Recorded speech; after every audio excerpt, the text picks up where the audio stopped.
bahwa Allah Subhanahu wa taala itu lebih dekat kepada hambanya, kepada manusia daripada urat lehernya sendiri. Disebutkan dalam surat Qaf, wa laqad khalaqnal insana wa na'lamu ma tuwaswisu bihi nafsuh wa nahnu aqrabu ilaihi min hablil warid. Dan kami telah ciptakan manusia dan kami mengetahui apa yang dibisikkan dalam jiwanya, dan kami Allah Subhanahu wa taala lebih dekat daripada dirinya daripada urat lehernya. Padahal urat leher itu sangat dekat dengan kita ya, nampak di sini, nggak menyatu dalam diri kita. Tapi Allah lebih dekat daripada urat leher kita sendiri. Salatu wassalamu alaik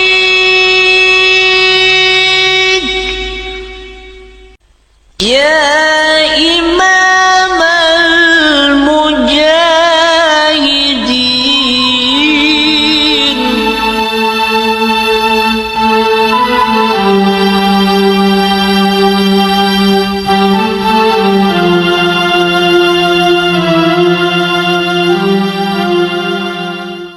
Bismillahirrahmanirrahim. Assalamualaikum warahmatullahi wabarakatuh. Alhamdulillahi rabbil alamin, wa bihi nasta'in ala umuri dunya waddin, wassalatu wassalamu ala ashrafil anbiya'i wal mursalin, nabiyyina wa maulana Muhammadin wa ala alihi wa ashabihi ajma'in, amma ba'd. Bapak-bapak, ibu-ibu jamaah yang dimuliakan Allah, alhamdulillah segala puji hanyalah milik Allah Subhanahu wa taala yang telah memberikan berbagai macam kenikmatan kepada kita, kenikmatan yang tidak bisa kita hitung jumlahnya.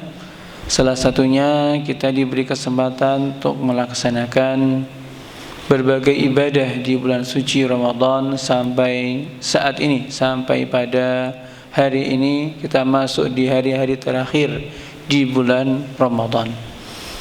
Hari-hari terakhir ini adalah hari-hari penentuan yang dapat menjadikan amal ibadah kita diterima secara sempurna atau tidak. Makanya ada suatu ungkapan innamal a'malu bi khawatimiha, sesungguhnya amal perbuatan itu tergantung bagaimana akhirnya. Artinya kalau kita di awal-awal bersemangat namun di akhir malah malas-malasan, jangan-jangan yang malas-malasan itulah yang menjadi nilai seluruh amal kita dari awal sampai akhir.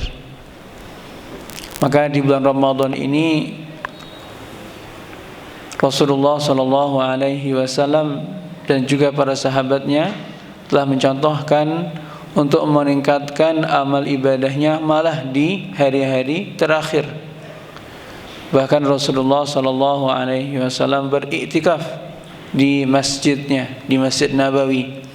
Tidak hanya beliau saja sendiri, namun juga beliau mengajak keluarganya.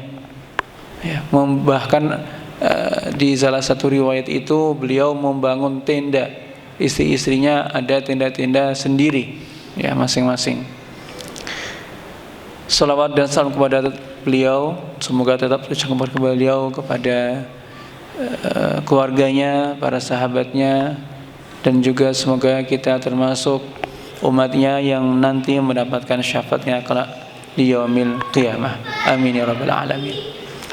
Bapak-bapak, ibu-ibu yang dimuliakan Allah, pada kesempatan ini kita akan membahas firman Allah Subhanahu wa taala dalam surat Al-Baqarah ayat ke-186.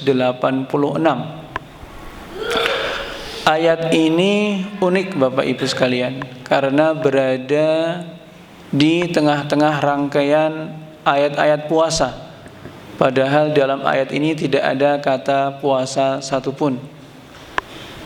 Yang saya maksud adalah firman Allah Subhanahu wa taala, "Wa idza sa'alaka 'ibadi 'anni fa inni qarib ujibu da'watad da'i idza da'ani falyastajibu li wal yu'minu bi la'allahum yarshudun. Ayat ini ayat yang tidak ada di dalamnya perihal tentang puasa. Berbeda dengan ayat sebelum-sebelumnya dengan ayat setelahnya. Ayat sebelumnya kalau kita lihat 183, ya ayyuhalladzina amanu kutiba alaikumusiyam, tentang puasa, kewajiban berpuasa. Ayat selanjutnya ayyaman ma'dudat, itu tentang penjelasan keringanan bagi yang tidak kuat berpuasa. Kemudian ayat selanjutnya syahrul ramadhan alladzi unzila fihi al-Qur'an, mengenai waktu yang dimaksud kita untuk berpuasa itu pada bulan Ramadan yang di dalamnya diturunkan Al-Quran. Itu 185. Kemudian baru ayat ini wa idza sa'alaka ibadi. Kemudian ayat setelahnya tentang siyam juga, uhilla lakum lailatas siyami rafatsu ila nisaikum. Ini tentang bagaimana hukum puasa, iktikaf, ya, berhubungan suami istri dan lain sebagainya. Maka ayat ini ayat unik karena berada di antara ayat-ayat puasa dan isinya tidak ada yang berkaitan atau tidak dilafalkan di dalamnya tentang puasa. Wa idza sa'alaka ibadi anni, artinya apa? Dan jika hamba-hambaku bertanya kepadamu wahai Muhammad mengenai aku, mengenai Allah Subhanahu wa taala, maka jawablah fa inni qarib, sesungguhnya aku adalah dekat. Tidak ada hubungannya dengan bulan puasa. Maksudnya tidak ada lafal puasa di dalam ayat ini. Ujibu da'watad da'i idza da'ani, aku mengabulkan permohonan orang yang memohon kepadaku, berdoa kepadaku jika ia berdoa. Falyastajibu li wal yu'minu bi la'allahum yarshudun. Maka hendaklah ia mentaati, memenuhi perintah-perintahku dan juga beriman kepadaku supaya mereka mendapatkan petunjuk. Kita akan membahas ayat ini lebih dalam lagi. Semoga dengan pemahaman ini, dengan pengetahuan ini kita dapat menambah pengetahuan kita, ilmu pengetahuan kita, ya, lebih mantap lagi di dalam beribadah dan juga kita dalam rangka beribadah kepada Allah Subhanahu wa taala, mengisi puasa ini dengan ketaatan kepada Allah Subhanahu wa taala. Waktu berbuka sekitar 20 menit lagi, maka dalam di waktu yang sempit ini insyaallah kita akan membahas bersama-sama ayat ini sehingga kita lebih semangat lagi dalam beribadah di hari-hari terakhir di bulan Ramadan ini. Bapak-bapak, ibu-ibu yang dimuliakan Allah, ayat ini memang tidak ada lafal siyam atau puasanya, namun sebenarnya sangat berkaitan dengan puasa. Dikatakan di dalam ayat ini bahwa Allah Subhanahu wa taala dekat, fa inni qarib. Apa maksud dekat di ayat ini? Apakah dekat itu seperti jarak saya dengan para jamaah sekalian hanya 5 meter atau 6 meter ini? Apakah itu dekat?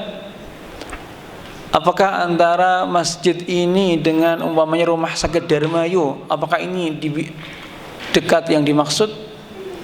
Apakah antara masjid ini dengan masjid yang lain, Al-Muhajirin, apakah ini masih dekat atau jauh? Apakah ini yang dimaksud dengan dekat atau jauh dalam ayat ini? Ternyata tidak. Qarib atau dekat yang dimaksud Allah dekat dengan hambanya. Apa maksud dekat ini?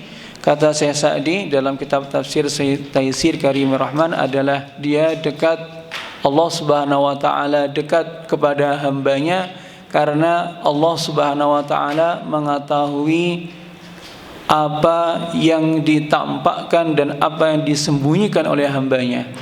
apa yang dilakukan, apa yang dikatakan, bahkan apa yang terbesit dalam hatinya. Allah Subhanahu wa taala tahu. Maka itu adalah bukti wujud kedekatan Allah Subhanahu wa taala. Bahkan dalam ayat yang lain, dalam surat Qaf disebutkan bahwa Allah Subhanahu wa taala itu lebih dekat kepada hambanya, kepada manusia daripada urat lehernya sendiri. Disebutkan dalam surat Qaf, wa laqad khalaqnal insana wa na'lamu ma tuwaswisu bihi nafsuhu wa nahnu aqrabu ilaihi min hablil warid. Dan kami telah ciptakan manusia dan kami mengetahui apa yang dibisikkan dalam jiwanya, dan kami Allah Subhanahu wa taala lebih dekat daripada dirinya daripada urat lehernya. Padahal urat leher itu sangat dekat dengan kita ya, nampak di sini, nggak menyatu dalam diri kita. Tapi Allah lebih dekat daripada urat leher kita sendiri. Ya, jadi diri kita sendiri lebih Allah Subhanahu wa taala lebih dekat terhadap diri kita daripada urat leher kita sendiri. Artinya sangat dekat. Jadi Allah Subhanahu wa taala artinya mengetahui kedekatan ini, yang dimaksud adalah qaribun bil ma'rifah. Jadi dekat karena Allah Subhanahu wa taala mengetahui perkataan, perbuatan, dan apa yang terbesit dalam hati kita. Apa bukti Allah Subhanahu wa taala dekat dengan kita? Buktinya kita berdoa kepada Allah dan Allah mengabulkan doa kita tanpa perlu kita teriak-teriak, tanpa perlu kita koar-koar, cukup berdoa lirih atau dalam hati, kemudian Allah Subhanahu wa taala mengabulkannya. Itu tanda bahwa Allah Subhanahu wa taala dekat. Maka dalam ayat ini ujibu da'watad da'i. Ayat lanjutannya, aku mengabulkan doa hambaku yang berdoa, jika berdoa. Bapak Ibu yang dirahmati Allah, qarib di sini adalah bukan ukurannya tempat, jarak, namun kekuasaan Allah Subhanahu wa taala yang mengetahui apapun dari sisi manusia.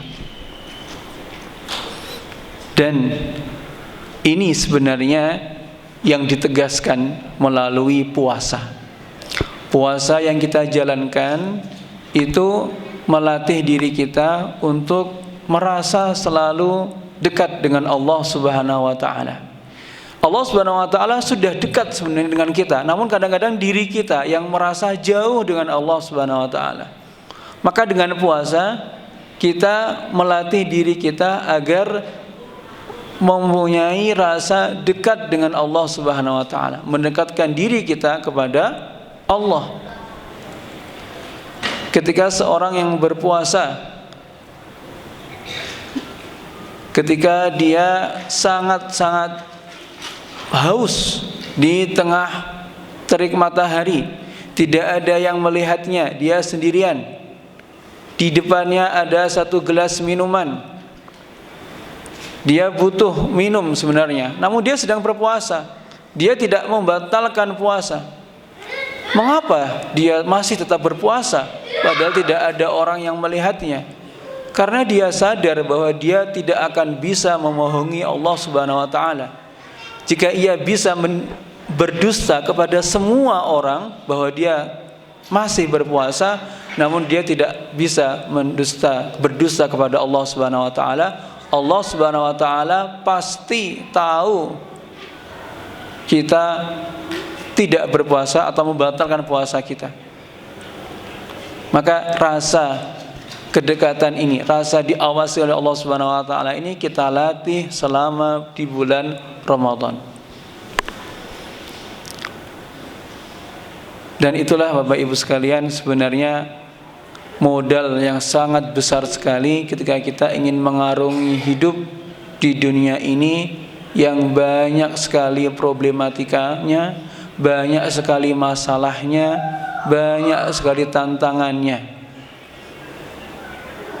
Kepada siapa coba kita mau mengadu, mengubah nasib kita, mengubah takdir kita, kecuali kepada Allah Subhanahu wa ta'ala.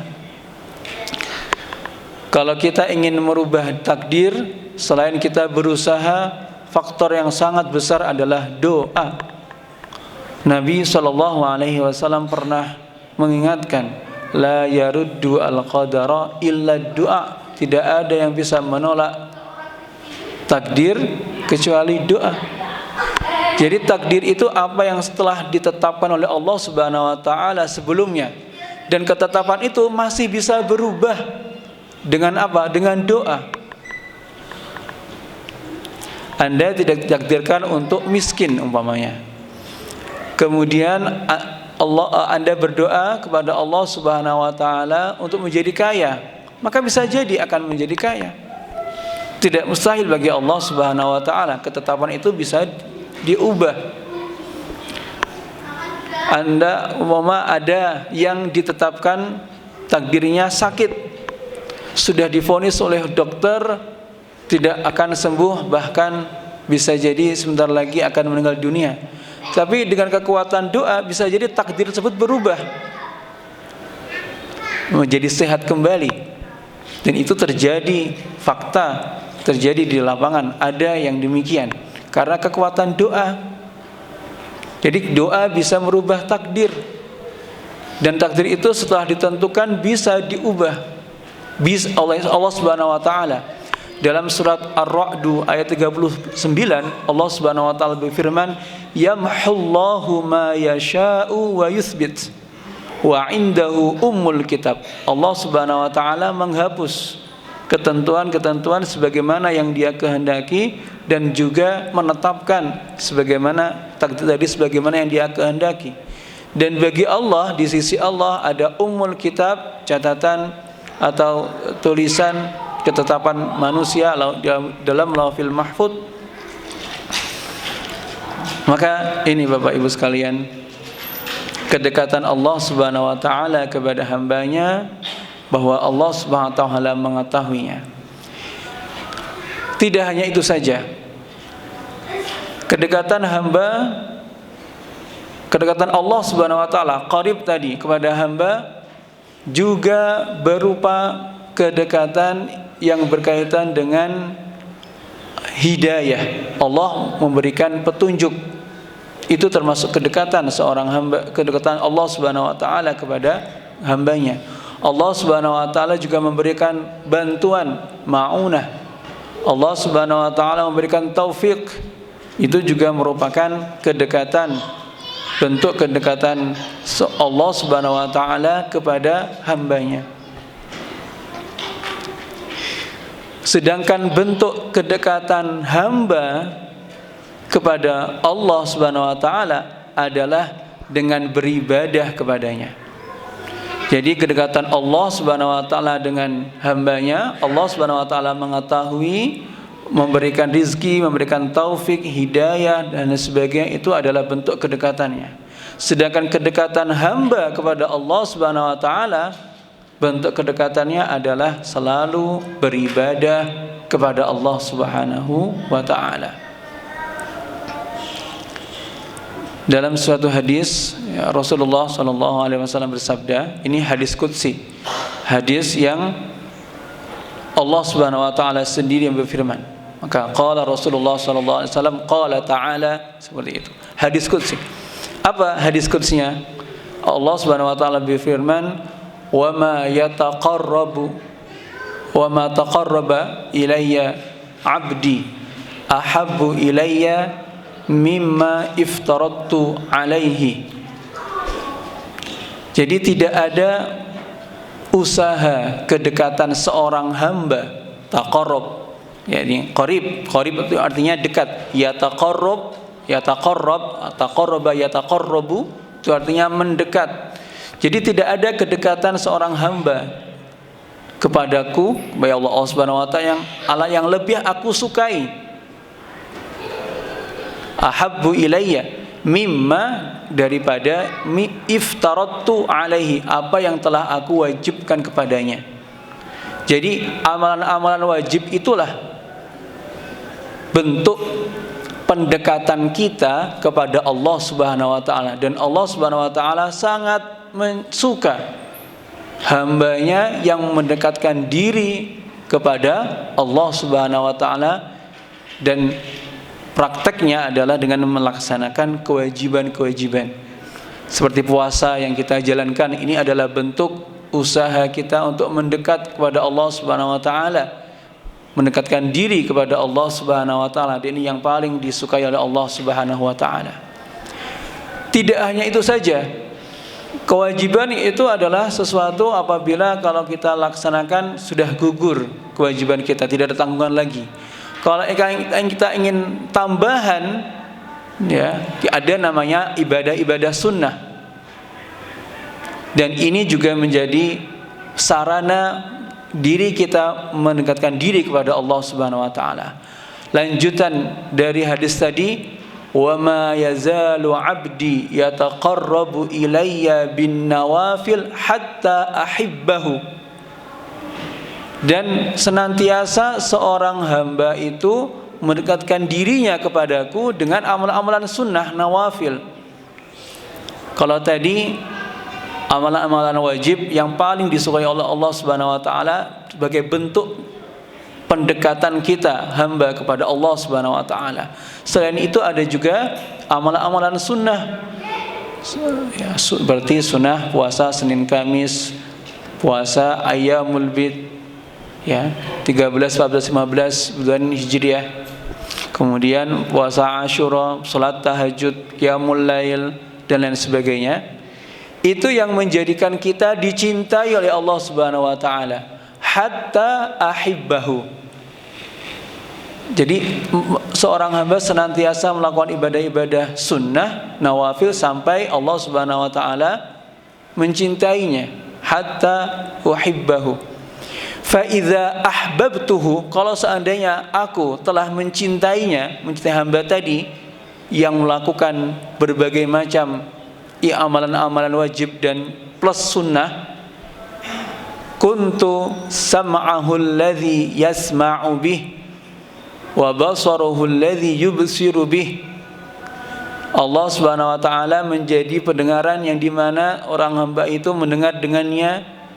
Allah Subhanahu wa taala menjadi penglihatan di mana ia melihat dengannya, yang pada intinya menunjukkan bahwa Allah Subhanahu wa taala membimbingnya, memberikan petunjuk, memberikan bantuan.